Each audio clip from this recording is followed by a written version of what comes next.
Hello all and welcome back to another wonderful video. Today I'm here in, wait, a Teespring? This isn't right. This can't be right. Well, it is right. That's because I have a Teespring merch store now. You can go to the link in the description and check out all this wonderful merch and get yourself something like Skella Silhouette, this lovely, lovely, lovely little tapestry of the cult of Skella. And you can get all of that by visiting the link in the description. It's awesome. It's all good stuff. It's good quality, guys. So check that out.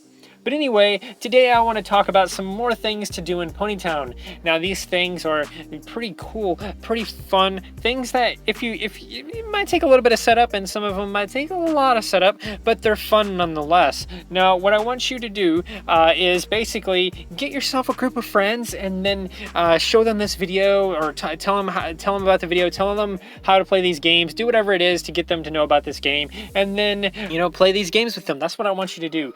So starting off, I wanted to share how to play musical chairs. Now this is something that a long time ago someone said something along the lines of like, oh, musical chairs in Ponytown, and I was like, well, there is music in Ponytown, but there's no way to control that for all players. And yes, we had the party house at the time, and we still do, but there's still no way to control the music for all players. So we're not going to be using the music. We're not going to be using the music at all.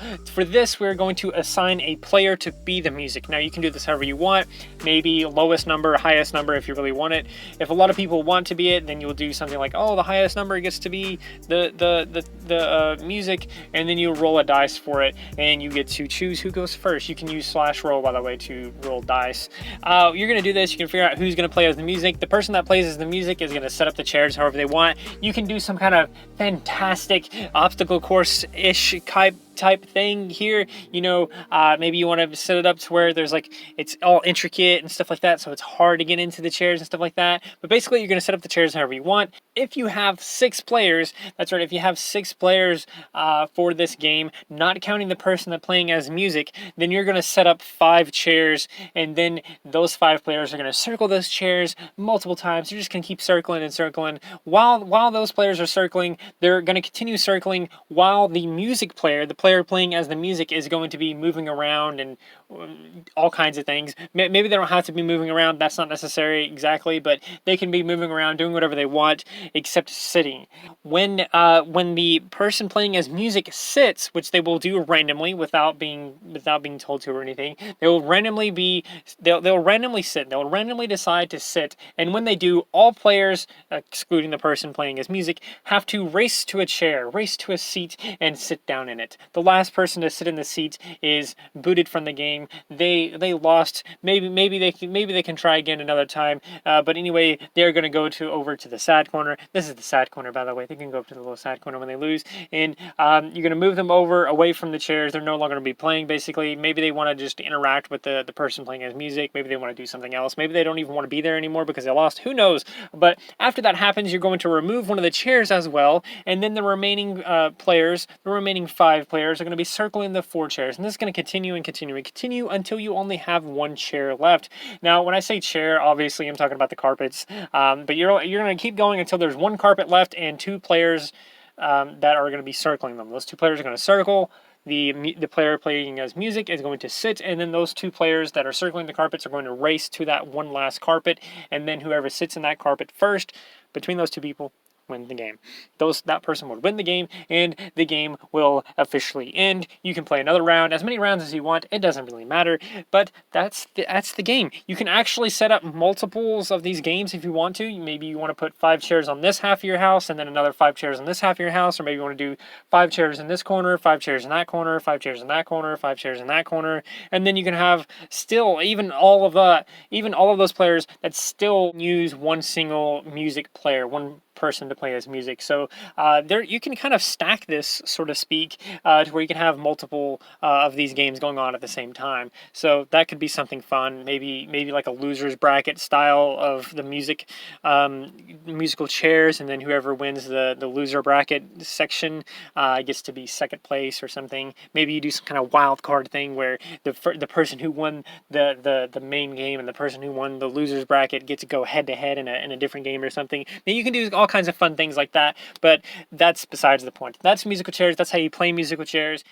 So this next game is rather easy, but it's kind of complicated at the same time. There's a lot of ways to play this next game. I'm just going to be honest with you guys. There's a lot of ways to play this next game. So I'm just going to teach you how I would play it, and then from there I can kind of teach you other ways that you can play it, or maybe you want to play it in your own way. And that really kind of goes for everything. Like if you find another way to play musical chairs, then play it that way if you really want to. Maybe you want to do something where, there's some kind of fantastic twist to it or something that I couldn't come up with. Go ahead and do that. That's totally fine. But anyway, we're going to move into this next game. It's like Spleefish. It's like Spleefish. If you know what Spleef is from Minecraft, then you kind of have an idea what this is. But basically, there's two versions of this game. One where you race between 2 points while one player tries to stop you with water. Then there's the other alternative, which is a little bit more complicated and potentially more fun. So this next version of the game basically is you're going to have a corner where you start and a corner where you're racing to. Both players are going to race to the other corner. Whoever gets there first, maybe they win. Maybe they're going to win a point, and then they're going to be able to place X amount of items around the house, the party house. Now these items are the amount of items you place is determined by a dice roll. So you're going to use /roll6. That's the command, /roll6.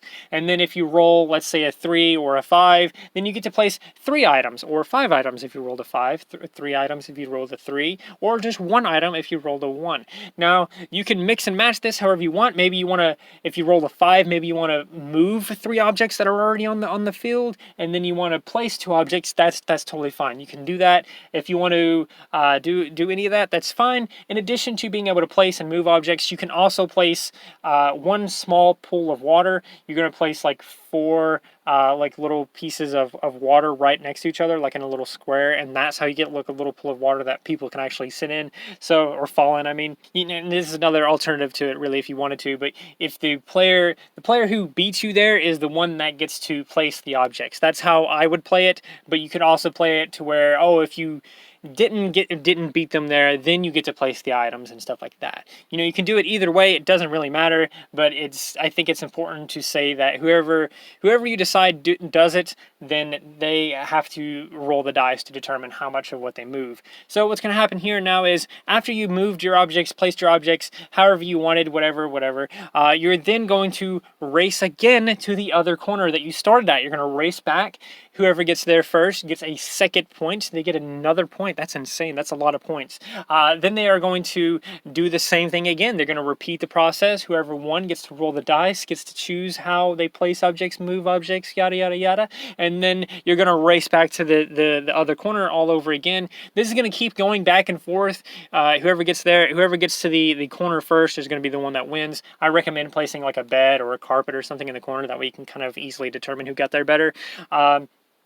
But whoever gets there first is going to get a point. Now you're going to play to something like maybe 3 points, 6 points, 21 points. It doesn't matter how many points you want to play to, but just play to an X amount of points, and then that's it. That's pretty much the entire game. Now there is one thing that I want to mention about this game. Now this game, like I mentioned earlier, you can place objects and move objects and everything like that. There's a few things that you're not allowed to do though.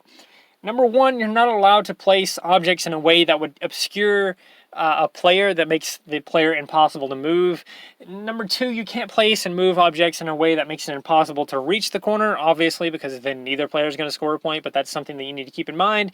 If it looks like it's going to obscure it, then don't even try it, because then you might get a situation where both of you get to the corner at roughly the same time, and it's like, oh, we messed up, we gotta move this now. No one gets a point, and that kind of messes up the whole flow of the game and everything like that. So if it looks like it's going to block the entire structure, then just don't do it. Another thing to mention is that don't go overboard with it. Don't put so many items it's impossible to move around. Obviously, the idea of this is that it can get kind of chaotic, and you kind of end up creating paths that you didn't think of and stuff like that. Or maybe you create a path that only you can kind of see, and the other player doesn't notice that that's a path. Everything that's like that. That's kind of the idea of the game. But be very careful how you place objects, because you can place things in a way that makes it impossible to play the game. So fair warning with that, I guess. And really, honestly, that's probably my favorite game out of those two. I haven't played the Spleefish one. I didn't really play musical chairs. I mean, I kind of did.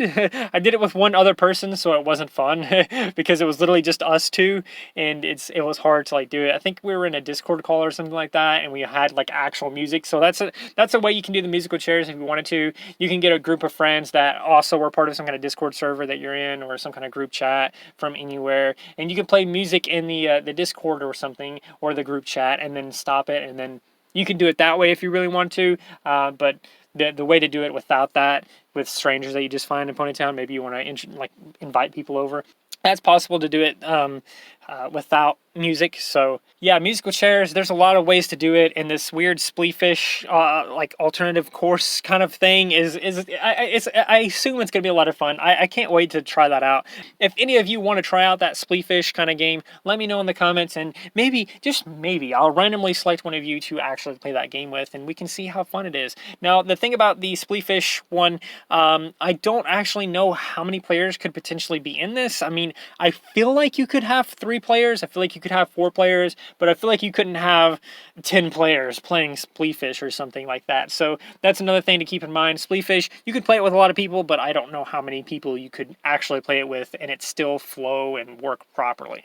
So anyway, yeah, that's it. Those are the 2 games that I had here for you today. I have a lot more games and a lot more things to do in Ponytown, so if you would please like, subscribe, share, and do those wonderful things to get access to more of that wonderful content, you can do that. But there's not the only incentive to do that. That's not the only incentive. If you do those wonderful things, you also get to become wonderful yourself. You also get to become wonderful yourself, and isn't that wonderful? I think we all want that. So do those wonderful things, and until next time, stay wonderful.